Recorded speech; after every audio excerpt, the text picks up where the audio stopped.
Good morning, everyone. We were studying chapter 2, Structure of Atom. Today's topic is quantum mechanics model of atom. Classical mechanics, based on Newton's law of motion, successfully describe the motion of all microscopic objects such as a falling stone, orbiting planets, etc. तो जो classical mechanics है basically वो किस पे based है, Newton's law पे, Newton's law of motion पे. तो ये डिस्क्राइब करता है जितने भी मैक्रोस्कोपिक ऑब्जेक्ट्स होते हैं उनको, जैसे स्टोन जब फॉल होता है जिसके ऊपर ग्रेविटेशनल फोर्स लगता है, ऑर्बिटिंग प्लैनेट्स पे. तो इन सब चीज़ों पे क्लासिकल मैकेनिक्स तो अप्लाई होती है, which have essentially a particle like behaviour as shown in the previous section. तो जिनका पार्टिकल की तरह बिहेवियर होता है. Okay, however it fails when applied to microscopic objects. Macroscopic objects के लिए तो हम क्लासिकल मैकेनिक्स का यूज़ कर सकते हैं, बट माइक्रोस्कोपिक ऑब्जेक्ट्स जैसे इलेक्ट्रॉन है, एटम्स हैं, मॉलिक्यूल्स हैं, इनके लिए हम क्लासिकल मैकेनिक्स का यूज़ नहीं कर सकते क्योंकि वो सक्सेसफुल नहीं है. This is mainly because of the fact that classical mechanics ignores the concept of dual behavior of matter, especially for subatomic particle and the uncertainty principle. क्यों नहीं यूज़ कर सकते हम? क्योंकि क्लासिकल मैकेनिक्स के अंदर डुअल बिहेवियर नहीं show कर रखा है. क्लासिकल मैकेनिक्स के अंदर पार्टिकल का सिंगल बिहेवियर है, ठीक है. उसमें ये नहीं बता रखा कि कोई भी पार्टिकल के अंदर से रेडिएशन निकलता है, जबकि क्वांटम मैकेनिक्स के अंदर रेडिएशन यानी कि wave and particle both property को इंक्लूड किया हुआ है. एंड क्लासिकल मैकेनिक्स के अंदर अनसर्टेनिटी प्रिंसिपल भी फॉलो नहीं होता है. The branch of science that takes into account this dual behaviour of matter is called quantum mechanics. तो साइंस की वो ब्रांच जिसके अंदर हम इस डुअल बिहेवियर, मैटर का जो डुअल बिहेवियर है उसके बारे में पढ़ते हैं, वो क्या कहलाती है? क्वांटम मैकेनिक्स कहलाती है. Quantum mechanics is a theoretical science that deals with the study of motions of microscopic objects that have both observable wave-like and particle-like. Quantum mechanics क्या है? फिर एक थियोरेटिकल साइंस है जो जिनके अंदर हम स्टडी करते हैं माइक्रोस्कोपिक ऑब्जेक्ट्स के मोशन के बारे में, जब हम उन्हें दोनों तरीके से ऑब्जर्व कर सकते हैं, वेव की तरह भी और पार्टिकल की तरह भी. It specifies the law of motion that these objects obey. Quantum mechanics के अंदर कुछ लॉ दे रखे मोशन से रिलेटेड, जो ये माइक्रोस्कोपिक ऑब्जेक्ट्स जो है उनके अंदर फॉलो होता है. When quantum mechanics is applied to macroscopic objects the result are the same as those from the classical mechanics. और जब हम क्वांटम मैकेनिक्स को मैक्रोस्कोपिक ऑब्जेक्ट्स के लिए यूज़ करते हैं, जैसे स्टोन हो गया, किसी ऑब्जेक्ट का मोशन है, तो इन दोनों चीज़ों के लिए जब हम क्वांटम मैकेनिक्स का यूज़ करते हैं तब भी हमारे रिजल्ट क्लासिकल मैकेनिक्स से सेम ही आते हैं.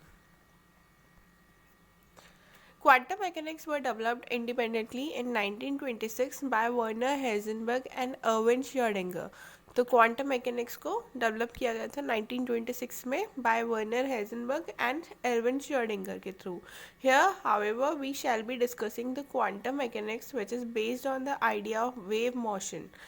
तो क्वांटम मैकेनिक्स के अंदर हम कौन सी प्रॉपर्टी के बारे में पढ़ेंगे? वेव मोशन के बारे में पढ़ेंगे.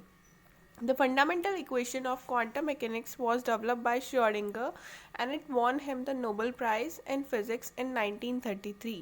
तो क्वांटम मैकेनिक्स के अंदर जो फंडामेंटल इक्वेशन है क्वांटम मैकेनिक्स की, वो किसने डेवलप करी थी? श्रोडिंगर ने, और इसके लिए उन्हें नोबेल प्राइज़ भी मिला था फिजिक्स में इन 1933. This equation, which incorporates wave-particle duality of matter as proposed by de Broglie, is quite complex and known of higher mathematics is need to solve it. तो जो इन्होंने इक्वेशन दी थी fundamental equation of quantum mechanics, वो day Broglie से मिलती हुई है but थोड़ी कॉम्प्लेक्स है, और उसे समझने के लिए हायर मैथमेटिक्स की ज़रूरत होती है, यानी कि उसे सॉल्व करने के लिए हायर मैथमेटिक्स चाहिए होती है. You will learn its solution for different system in higher classes. अभी आपको solution नहीं बताया जाएगा, सिर्फ वो equation बताई जाएगी. For a system such as an atom or a molecule whose energy does not change with time. तो ऐसे सिस्टम जिसमें एटम कंसिडर हम कर सकते हैं, मॉलिक्यूल कंसिडर कर सकते हैं, जिसमें एनर्जी चेंज नहीं होती है टाइम चेंज होने के साथ. So the Schrodinger equation is written as, तो उनके लिए श्रोडिंगर इक्वेशन कैसे लिख सकते हैं? हाई H phi equals to E phi. यहाँ पे एच क्या है, is a mathematical operator called Hamiltonian.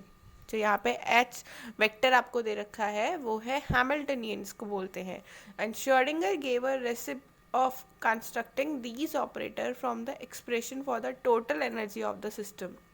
तो उन्होंने ये एच वेक्टर और ई जो लिया है, एक्चुअल में उन्होंने इसको क्या बोला है, एच वेक्टर को total energy of the system.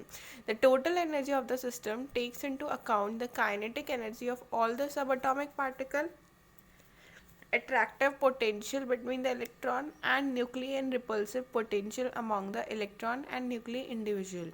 तो यहाँ पे टोटल एनर्जी का क्या मतलब है कि जो काइनेटिक एनर्जी है किसके अंदर, सब एटॉमिक पार्टिकल्स के अंदर, यानी कि इलेक्ट्रॉन के अंदर और न्यूक्लियस के अंदर। एंड अट्रैक्टिव पोटेंशियल भी है इलेक्ट्रॉन और न्यूक्लियस के अंदर, रिपल्सिव पोटेंशियल भी है इलेक्ट्रॉन के अंदर, एंड न्यूक्ली इंडिविजुअल, इन दोनों का इंडिविजुअल भी जो एनर्जी होगी उस सब की सारी इक्वलेंट एनर्जी है किसके, टोटल एनर्जी के। तो solution of this equation gives E n psi. तो जो इस इक्वेशन का हमें सॉल्यूशन मिलता है जब हम सबकी एनर्जीज को एच फैक्टर के अंदर पुट करते हैं तो हमें ई एन साई की वैल्यू हमें फाइंड आउट हो जाती है। Now hydrogen atom and the Schrodinger equation. जब हम हाइड्रोजन एटम के ऊपर श्रोडिंगर इक्वेशन को अप्लाई करते हैं, then when Schrodinger equation is solved for hydrogen atom, the solution gives the possible energy level the electron can occupy and the corresponding wave function of the electron associated with each energy level। तो जब हम Schrodinger equation को solve करते हैं hydrogen के लिए, hydrogen atom के लिए, तो जो हमें सॉल्यूशन मिलता है वो क्या होता है, वो सारे एनर्जी लेवल जहाँ पे इलेक्ट्रॉन रह सकता है, ऑक्यूपाई कर सकता है एनर्जी लेवल्स को, या फिर इलेक्ट्रॉन रह सकता है, और साथ में हमें मिलता है वेव फंक्शन जो हमें क्या बताता है, इलेक्ट्रॉन के साथ एसोसिएटेड एनर्जी लेवल। हर एक लेवल पे इलेक्ट्रॉन की जो एनर्जी होगी वो भी हमें श्रोडिंगर इक्वेशन से पता चलता है। These quantized energy states and corresponding wave function which are characterized by a set of 3 quantum numbers। तो ये जो क्वांटाइज एनर्जी स्टेट्स हैं, यानी कि हर एक लेवल है जहाँ पे इलेक्ट्रॉन रह सकता है, उसे हम 3 क्वांटम नंबर से समझ सकते हैं, that is n, l and m l. N क्या है, प्रिंसिपल क्वांटम नंबर, एल क्या है, azimuthal quantum number, and m l क्या है, magnetic quantum number. arise as a natural consequence in the solution of the Schrödinger equation। consequence हैं ये Schrödinger equations के। when an electron is in any energy state, the wave function corresponding to that energy state contain all information about the electron। तो जो wave function है, यानी कि कोई भी इलेक्ट्रॉन अगर किसी भी एनर्जी स्टेट में अवेलेबल है तो वेव फंक्शन क्या बताएगा कि उस एनर्जी स्टेट से रिलेटेड सारी इंफॉर्मेशन इलेक्ट्रॉन के बारे में बताएगा। The wave function is a mathematical function whose value depend upon the coordinates of the electron in atom and does not carry any physical meaning. तो वेव फंक्शन एक्चुअल में क्या है, जो अलग अलग एनर्जी लेवल्स हैं उनके ऊपर इलेक्ट्रॉन का कोऑर्डिनेट है और उसका कोई फिजिकल मीनिंग नहीं है। सच वेव फंक्शन ऑफ हाइड्रोजन और hydrogen like species with one electron are called atomic orbital। जहाँ पे n की वैल्यू 1 होती है, ठीक है, यानी कि जहाँ पे एटॉमिक ऑर्बिटल होता है हाइड्रोजन और हाइड्रोजन जैसे जो स्पीसीज हैं यानी कि एलिमेंट्स हैं उनके लिए, वहाँ पे उसे हम क्या बोलते हैं, एटॉमिक ऑर्बिटल। यानी कि इलेक्ट्रॉन जिस ऑर्बिट में होता है हाइड्रोजन और हाइड्रोजन जैसी स्पीसीज के अंदर, एलिमेंट्स के अंदर, उसे हम बोलते हैं atomic orbitals. Such wave functions pertaining to one electron species are called one electron system. और ऐसे एलिमेंट्स जिनके अंदर एक ही इलेक्ट्रॉन प्रेजेंट रहता है उसे हम बोलते हैं one electron system. The probability of finding an electron at a point with in an atom is proportional to जाई स्क्वायर। मॉड के अंदर जाए एंड देन स्क्वायर, इसे हम कैसे क्या बोल सकते हैं, जो प्रोबेबिलिटी है किसी भी इलेक्ट्रॉन की at a point with in an atom, एक एटम के अंदर जो प्रोबेबिलिटी है इलेक्ट्रॉन की कि वो कहाँ पर अवेलेबल है, ओके, तो उसे हम बोलते हैं जाए square. At that point, the quantum mechanical result of hydrogen atom successfully predict all aspects of the hydrogen atom spectrum, including some phenomena that could not be explained by the Bohr model. तो जो Schrodinger ने equation दी थी उससे हमें hydrogen atom से related या फिर हम बोल सकते हैं कि क्वांटम मैकेनिक्स के अंदर जो इक्वेशंस बोर ने भी नहीं दिए, यानी कि जो चीज़ें बोर ने भी नहीं बताई थी, नील्स बोर ने, वो भी हमें क्वांटम मैकेनिक्स के अंदर मिल जाती है, इंक्लूडिंग दी स्पेक्ट्रम जो बोर ने बताया था. Application of Schrodinger equation two multi electron atom presents difficulty. तो जो श्रोडिंगर इक्वेशन है, अगर उसे हम मल्टी इलेक्ट्रॉन यहाँ पे, यानी कि जहाँ पे एक से ज़्यादा इलेक्ट्रॉन प्रेजेंट होते हैं, उनके लिए यूज़ करते हैं तो थोड़ी बहुत डिफिकल्टी आती है. The Schrodinger equation can not be solve exactly for a multi electron atom. तो श्रोडिंगर इक्वेशन सॉल्व नहीं कर पाता है जब हम मल्टी इलेक्ट्रॉन एटम को यूज़ करते हैं. This difficulty can be overcome bye using approximate method. तो इस डिफिकल्टी को कैसे दूर कर सकते हैं हम? By using approximate method. Such calculations with the aid of modern computers show that orbitals in atom other than hydrogen do not differ in any radical way from the hydrogen orbital discussed above. तो जो computer aided जो आजकल का system है, modern system है, तो उन्होंने क्या बताया कि जैसे हाइड्रोजन है, हाइड्रोजन में 1 एटम था, तो अगर हम मल्टी एटम की बात करें तो वहाँ पे भी कुछ ज़्यादा चेंजेस नहीं आएंगे, वो हाइड्रोजन से नियर बाय ही होते हैं, उनके अंदर का जो ऑर्बिटल्स होते हैं. The principal different lies in the consequence of increase nuclear charge. किस चीज़ पे डिपेंड करता है ये? जो बिल्कुल हाइड्रोजन एटम के नियर बाय होते हैं, जो मॉडर्न कॉन्सेप्ट है उसने ये बताया कि डिफरेंस क्या होता है, सिर्फ कि न्यूक्लियस चार्ज बढ़ जाता है. Because of this, all the orbitals are somewhat contracted further, as you shall see later.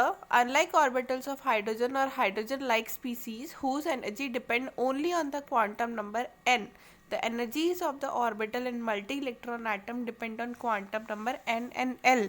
तो अगर हम हाइड्रोजन की बात करते हैं तो उसकी जो एनर्जी है वो क्वांटम नंबर n पर डिपेंड रहती है. ओके, अभी आपने 3 क्वांटम नंबर पढ़े थे, n, l and ml. Okay, तो हाइड्रोजन जिसके अंदर सिर्फ एक इलेक्ट्रॉन प्रेजेंट रहता है, उसकी एनर्जी डिपेंड करती है सिर्फ n पे, और जो मल्टी इलेक्ट्रॉन एटम होते हैं उनकी एनर्जी डिपेंड करती है n और l पे. Next is orbitals and quantum numbers. A large number of orbitals are possible in an atom. बहुत सारे ऑर्बिटल प्रेजेंट हो सकते हैं एटम के अंदर. Qualitatively these orbitals can be distinguished by their size, shape and orientation. तो जो ये ऑर्बिटल्स हैं ये डिफ़र कैसे हैं, वन बाय वन अलग कैसे करेंगे हम इनको? by their size, shape and orientation. An orbital of smaller size means there is more chance of finding the electron near the nucleus. अगर ऑर्बिटल छोटा है, साइज कम है, तो हम ये बोल सकते हैं कि जो इलेक्ट्रॉन है वो न्यूक्लियस के क्लोज है. Similarly, shape and orientation means that there is more probability of finding the electron along certain directions than along other. और shape and orientation क्या बताता है कि इलेक्ट्रॉन को फाइंड करना, किस जगह पे अवेलेबल है इलेक्ट्रॉन किसी भी एटम के अंदर. Atomic orbitals are precisely distinguished by what are known as quantum number. तो atomic orbitals को हम कैसे डिफाइन कर सकते हैं? quantum numbers के through. Each orbital is designed by 3 quantum numbers labeled as n, l and ml. तो जो क्वांटम नंबर्स है हर एक ऑर्बिटल इनसे डिफाइन होता है, n से, l से एंड ml से. The principal quantum number n is a positive integer. जो n है वो है प्रिंसिपल क्वांटम नंबर, जो क्या है? पॉजिटिव इंटीजर होता है, जिसकी वैल्यू होती है n इक्वल्स टू 1, 2, 3, 4, 5 ऐसे इन्फिनिटी तक हो सकती है. The principal quantum number determines the size and to large extent the energy of the orbital. तो प्रिंसिपल क्वांटम नंबर क्या बताता है? साइज क्या है, किसका? एटम का साइज क्या है, ओके, ऑर्बिट का साइज क्या है, एंड उसकी एनर्जी कहाँ तक बढ़ा सकते हैं या बढ़ सकती है.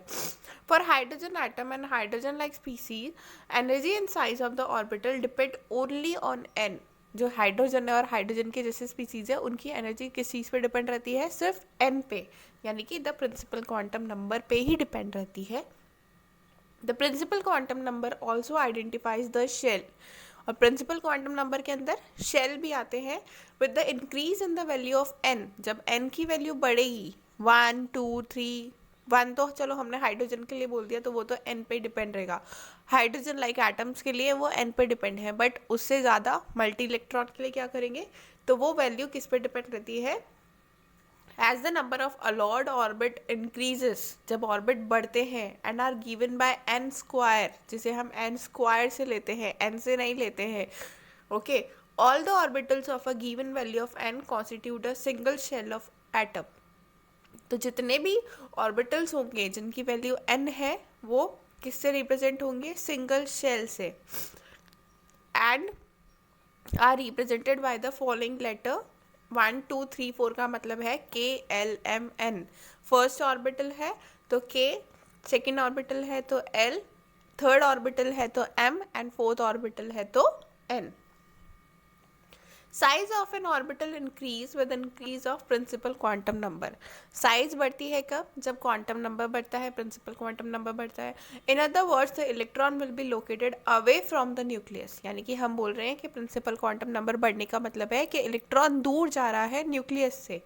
Since energy is required in shifting away the negatively charged electron from the positively charged nucleus, the energy of the orbital will increase with increase of n। तो इलेक्ट्रॉन को दूर करने के लिए ऑर्बिटल के अंदर भी तो एनर्जी होनी चाहिए, इलेक्ट्रॉन और जो पॉजिटिव चार्ज है उनके अंदर रिपल्जन तो होता ही है, बट उस इलेक्ट्रॉन को होल्ड करने के लिए उस पर्टिकुलर ऑर्बिट में भी एनर्जी चाहिए।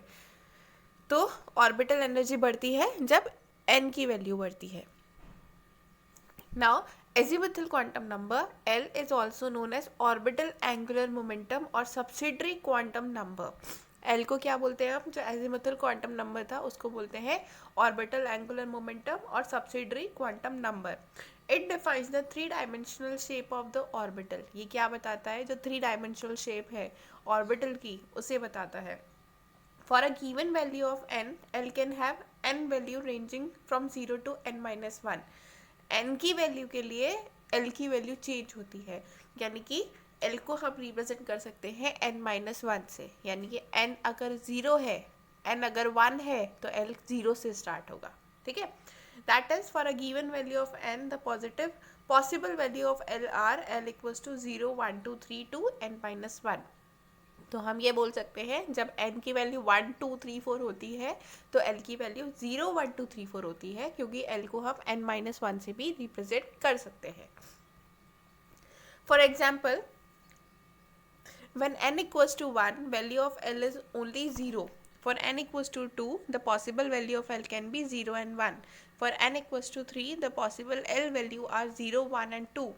each shell consists of one or more subshells और सब लेवल्स। हर एक शेल के अंदर क्या प्रेजेंट है, सब शेल्स या सब लेवल्स प्रेजेंट है। तो अगर हम n की वैल्यू, n की जो l की वैल्यू है वो n पे ही डिपेंड है। अगर n 1 है तो l क्या होगा 0, अगर n2 है तो l क्या होगा 0 and 1, अगर l3 है तो l क्या होगा 0 1 2। तो इस तरीके से हम l की वैल्यू को डिफाइन करते हैं, यानी कि हम ये बोल सकते हैं कि हर एक शेल के अंदर सब शेल्स या सब लेवल्स प्रेजेंट होते हैं। The number of sub shells in a principal shell is equal to the value of n। और वो जो सब शेल्स है या फिर जो प्रिंसिपल शेल है उसकी वैल्यू क्या होती है, n के इक्वल होती है। For example in the first shell n equals to 1 there is only one sub shell which correspond to l equals to 0। तो n की वैल्यू के लिए 1 के लिए l 0 है, हमने डिफाइन कर लिया, ठीक है। तो इसी तरीके से n की 1 वैल्यू के लिए l की वैल्यू 0 and 1 है, और n की वैल्यू 2 के लिए l की वैल्यू 0 1 2 है, यानी कि वो थर्ड शेल में आ गया।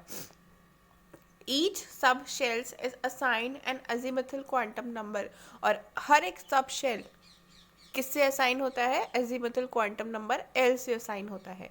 सब shells are corresponding to different values of l are represented by the following symbols.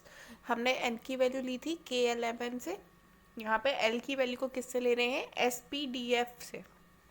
ये है स्मॉल लेटर्स, वो थे कैपिटल लेटर्स, ओके। KLMN वो था n की वैल्यू, SPDF क्या है, l की वैल्यू है, यानी कि एजीमुथल क्वांटम नंबर, या फिर हम बोल सकते हैं सिंपल लैंग्वेज में सब शेल्स की वैल्यू होती है SPDF, GH के अंदर. ओके, वैल्यू फॉर L 0 है तो सब शेल के लिए नोटेशन क्या होगा? S. L की वैल्यू 1 है तो सब शेल के लिए नोटेशन होगा P. ऐसे so on. Now table 2.4 shows the permissible value of L for a given principal quantum number and the corresponding subshells notation. तो यहाँ पे टेबल 2.4 के अंदर आपको L की वैल्यू दे रखी है और सबशेल नोटेशन भी दे रखे हैं. यानी कि n इक्वल्स टू 1 है तो हम l इक्वल्स टू 0 लेते हैं तो होता है 1s. 2 है n की वैल्यू तो 0 और 1 आ जाता है, 2s 2p आ गया. 3 है l की वैल्यू तो 0 1 2 आ जाएगा, 3s 3p और 3d आ जाएगा. ओके, 4 है n की वैल्यू तो l की वैल्यू आ जाएगी 0 1 2 3, तो यानी कि 4s 4p 4d और 4f आ जाएगा. तो इस तरीके से हम नोटेशन करते हैं सब शेल का. Now magnetic orbital quantum number की हम बात कर रहे हैं. ml की हमने n की बात कर ली है, l की बात कर ली है और ml की बात हमें करनी है. Gives information about the spatial orientation of the orbit with respect to standard set of coordinate axis. जो मैग्नेटिक ऑर्बिटल क्वांटम नंबर है वो क्या बताता है? Spatial orientation of the orbit with respect to the standard set of coordinate axis के respect में जो special orientation है ऑर्बिट के अंदर उसे बताता है magnetic orbital quantum number. For any sub shell 2l plus 1 value of ml are possible and these value are given by ml equals to minus l minus 1 minus l minus 2. यानी कि l की value equal है किसके? 2l plus 1 से. तीनों आपस में connected है. ओके, जब हम l की वैल्यू 0 लेते हैं तो ml की वैल्यू भी 0 आती है. आपको इस फॉर्मूले में पुट करना है 2l plus 1, है ना.